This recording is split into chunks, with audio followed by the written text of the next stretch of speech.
second year PhD student in accounting at Temple University. Prior to joining the PhD program, I was IT audit manager at KPMG.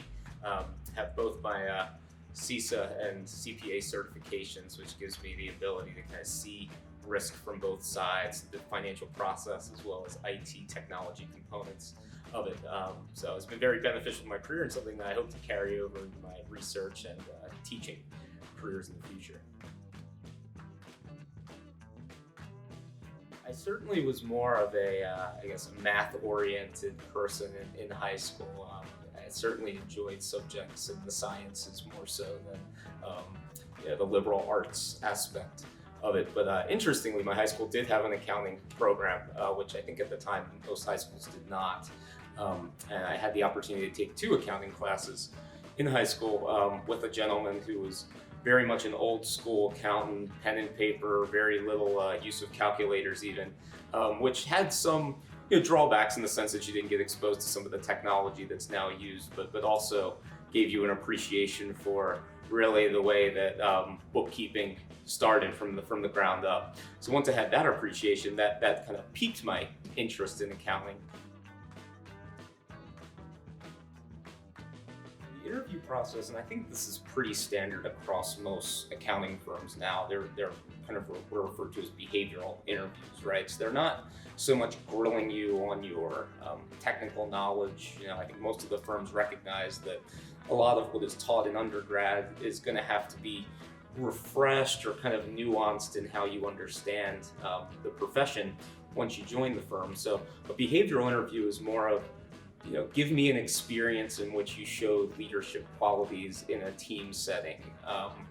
Give me a situation in which you were dealing with a challenging a scenario and how you ultimately overcame that challenge. So I think to handle an interview like that, at least the approach that I used and seemed to be successful and one that I would recommend, is try to think about some of your largest experiences during your undergrad years, or whether it be in school or outside.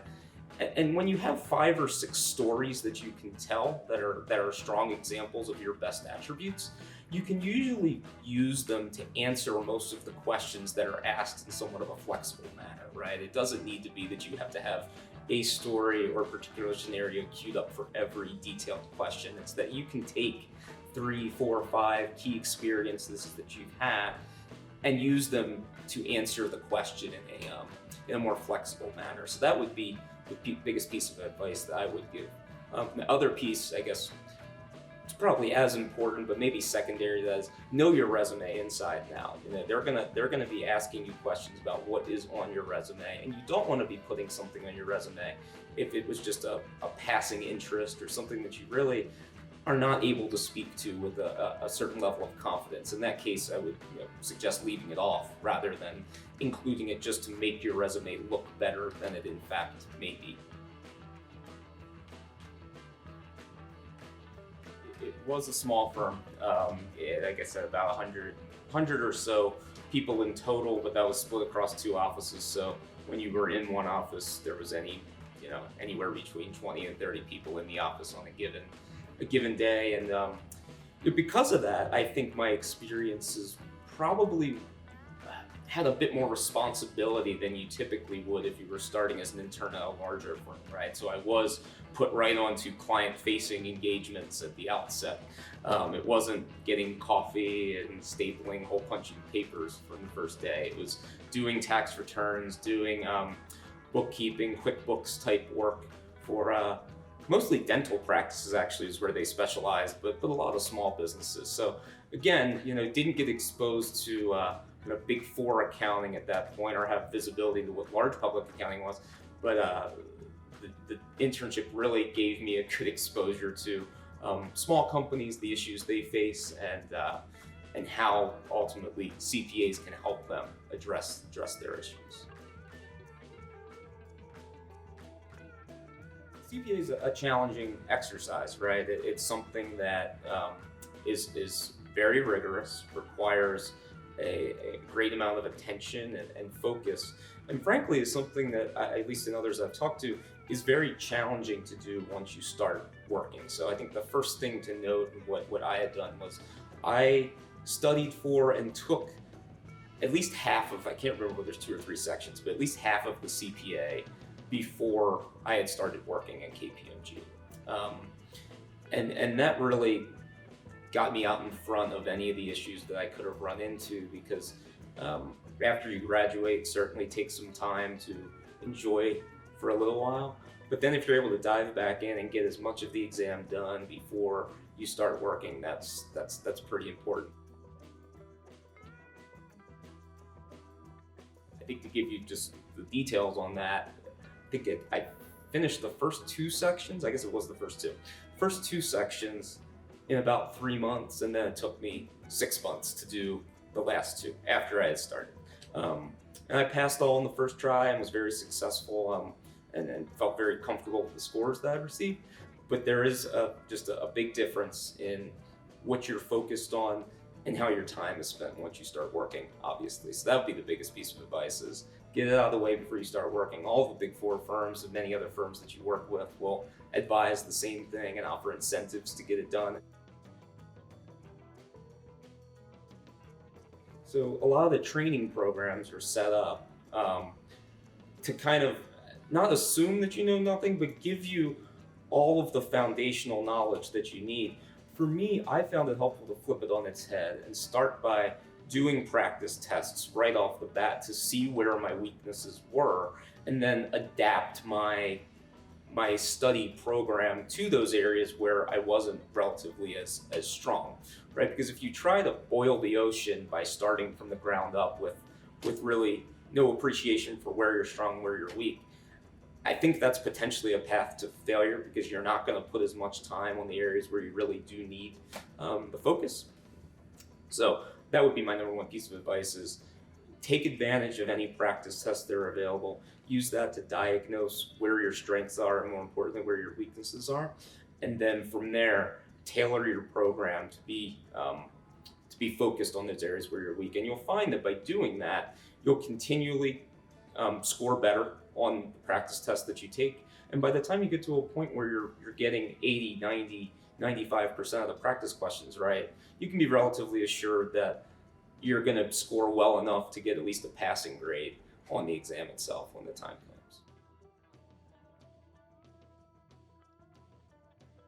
Luckily, the CISA is not as rigorous of an exam, in my opinion, as the CPA exam is. And the other benefit is, by the time you have worked in IT audit, which I had for 3 years, you've learned a lot through practice that is applicable on the exam, which you don't necessarily, if you take the approach of getting the CPA done early, you don't have that similar luxury when you're taking the CPA exam. So for that reason, I employed basically the same strategy. It was use practice tests to identify the areas where you're weak. I guess what I found, though, was that the areas where I needed to do some additional studying and refreshing were fewer than what the CPA exam required, just because I had a fair bit of practical experience at that time. Primary value of working in a Big 4 firm are the people that you work with, right? These are the individuals that are at the top of their field, top of their game, and are really knowledge leaders in whatever field they're in. And we often think about Big 4 about audit and tax, and certainly you have audit and tax partners there that are experts in different areas of financial and tax accounting. But these firms have now expanded into full-fledged consulting firms as well. And because of that, you have partners around the country, around the globe, that are some of the leaders in whatever field you have a client that has a need in, or that you're interested in, whether it's in the technology space, AI, blockchain, cyber. You have folks that know their stuff and are relatively easily accessible to you. Which is something that you don't really have the opportunity to see in a smaller firm. And I think because of that, those are kind of the relationships that you build and what you take from Big 4 even after you leave is very beneficial. For me, it was more about having the opportunity to explore a career that is much different than what I had been doing, but had some attributes of things that I really enjoyed from the past. So I had done a research project in computer science when I was at Loyola. That got me interested in the research aspect of academia. I also had done a number of training sessions where I served as kind of teacher facilitator role while at KPMG. So those two aspects really hit home for me that academia was a place I saw myself at some point in the future. That came to be the right time to do it. About 7 years into my time with KPMG, and since that time, I've very much enjoyed it. If I think about the value of the CPA and the CISA certification as well, for me, the majority of it is in its ability to signal the quality of an individual, that you will be in the field that you're pursuing, right? Like, we'd like to think that the CPA and the process that you go through to study is going to grow your breadth of accounting knowledge, or CISA is going to grow your breadth of IT audit knowledge. I think that might be naive to think that that is going to be a significant driver of the value of the certification. The value, as I said, is really in its ability to signal, one, that you can work hard to pass a rigorous certification exam like the CPA, CISA as well. Two, it's in your ability to show that you're interested in the field, right? In the sense that you wouldn't take on pursuing something so rigorous if you didn't in fact have some level of interest in pursuing it. And three, the kind of takeaways from that is the firms that are hiring you know that you are someone who has the ability to work hard, conduct, kind of think through things logically in a manner that will be beneficial to whatever project you support. And because of that, I think there is still much value in the CPA exam.